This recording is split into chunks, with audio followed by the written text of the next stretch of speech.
Hey y'all, here we are again, another full moon time on Ogun's internet, the last full moon of the year already. Whew. You know, when I began these community online sessions, I had no intention of doing this for 8 months. I just knew I wanted to talk to my people, my Thibodaux community, and the surrounding areas about what this mental health stuff is even all about, why we keep talking about that. Um, and I just wanted to start a conversation that um, where people could access it from their privacy of their own homes, and reflect on it from their own personal spaces, without people in their business while they're thinking about the things that I'm saying. And I just wanted to share my story initially, just as a regular black girl who grew up on Johnson Ridge. um, I feel like I grew up like a lot of us down here, down south. You know, I'm from hot pickles and nine laters, Laffy Taffies and penny candies from the corner store, frozen cups and homemade sweet potato pies from the neighborhood candy lady. You know, I'm from everybody who lived in the neighborhood was called our cousin, and they probably was. I'm from all day Sunday gatherings on the ridge by my grandmother's house with the whole family. Food, music, laughing, adults drinking, and the kids playing outside from sun up to sundown. The good old days. I'm from that era, and I feel like a lot of us down south have that shared, similar upbringing. And in the same breath, I'm also from a family legacy that held many secrets and challenges and traumas all the way back from the experiences of our ancestors who first arrived down south here. And just like those good experiences that I talked about, those good memories, those painful experiences have also shaped every single person's mental health in my family. And I'm from a culture of black folks who didn't go to counseling or therapy when we had family problems. We always went to the pastor to pray them generational demons away.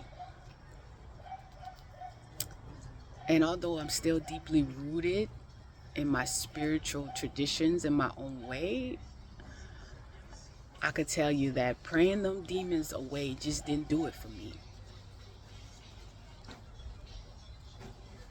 How y'all doing? All right. Thinking of myself as flawed like that for so many years only added to the negative way that I looked at myself. And it only added to the pain and the weight that I carried from the stories that weren't even mine.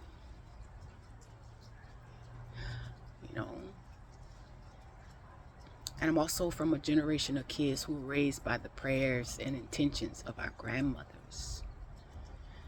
And no, my grandmother wasn't perfect, but I do feel like it's been my grandmother, Mama Irene, deepest prayer before she left this earth. Just like so many of our grandmothers down south, the prayer was to heal the black family trauma. And I carry that prayer with me in my bones, in my practices, in my faith, and in my work, the work that I do today.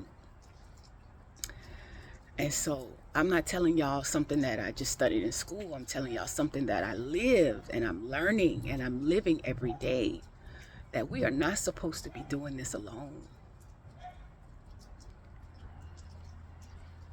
We go through so many cycles of death and life in our lifetimes that is affecting our mental health, and we deserve support. We deserve care and support from people who have the space and capacity to give us that unconditional care and support as we move through life challenges. because these challenges can be very challenging on our mind, our body, and our hearts. So that's the work that me and so many other Black women in this community do. There's my friend Tracy, but there's other women in this community. There's my cousin Jamie, Courtney, and Homa, Anitra here in Thibodaux, and Nora, Ranisha. Many of us, we all do this work in our own ways. For me, myself, I'm a restorative healing practitioner. So my work is very similar to therapy, but it's rooted in indigenous and community-based practices that focuses on emotional restoration and connection. So in my ancestral Yoruba culture, we call it emotional recovery circles. This is what my Yoruba ancestors practiced long before therapy even had its name. And there's many forms to come and see about yourself in mental health and therapy and art therapy and dance therapy. Y'all be seeing me dancing around on the internet, and movement therapy and touch therapy and different things. And we all do this work in our own ways, and it takes time. It takes time to you to really find someone to really support you. But that's what this mental health stuff is all about. We seek mental health support not because we're crazy. We seek mental health support because we all are deserving of this type of emotional care, a type of care that's missing from a lot of our lives. And we deserve that. We deserve to come see about ourselves, especially during this time of so many transitions and challenges and life and death happening all around us. So I hope these sessions have opened the door for you to start thinking about this. This is our last session for now, but I'm sure there'll be other offerings in the community in the future. And I just hope you all take good care of yourselves. Until then, Ashe friends. See y'all around Thibodaux. Peace.